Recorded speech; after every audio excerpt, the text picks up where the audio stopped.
বেক্সিমকো গ্রুপের সম্পত্তি রক্ষণাবেক্ষণের জন্য রিসিভার বা প্রশাসক নিয়োগ দিতে পূর্ণাঙ্গ রায় দিয়েছেন হাইকোর্ট। বাংলাদেশ ব্যাংকে এই নির্দেশ বাস্তবায়ন করতে বলা হয়েছে।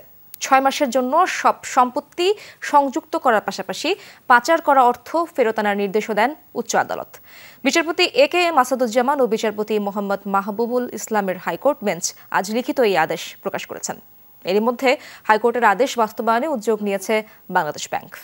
বিজলি কেবলস যে কোনো স্থাপনার বৈদ্যুতিক সংযোগকে রাখে নিরাপদ। বিজলি কেবলস, নিরাপদ আজীবন। মণ্ডলী, মাননীয় প্রধানমন্ত্রী, সাবেক প্রধানমন্ত্রী শেখ হাসিনার প্রতাপশালী উপদেষ্টা সালমান এফ রহমান সময়ের ব্যবধানে হয়ে ওঠেন আওয়ামী লীগ সরকারের অন্যতম ক্ষমতাবান ব্যক্তি, ব্যবসা বাণিজ্য জগতের অপ্রতিরোধ্য কারিগর।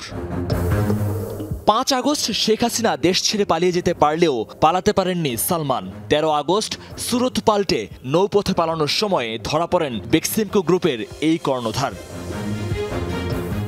এরপরই বেরিয়ে আসতে থাকে ঋণের টাকায় গড়ে তোলা সাম্রাজ্যের ফিরিস্তি।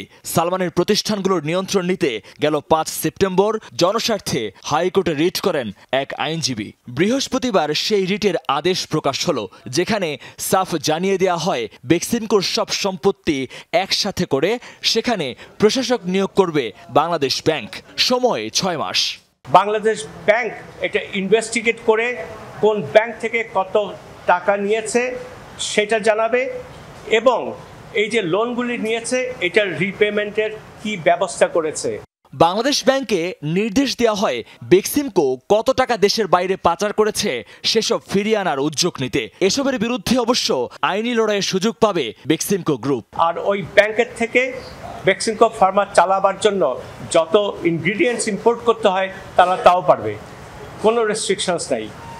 এখানে যারা চাকরি করছেন তারা ফুললি প্রোটেক্টেড, এই অর্ডার তাদের টাচ করবে না। হাইকোর্টের আদেশ মোতাবেক সালমানের বিরুদ্ধে ব্যবস্থা নিতে উদ্যোগ নিয়েছে বাংলাদেশ ব্যাংক। মুখপাত্র জানান, এ বিষয়ে অগ্রগতি জানানো হবে শিগগিরই। আদালতের নির্দেশনা অবশ্যই পরিপালনীয়।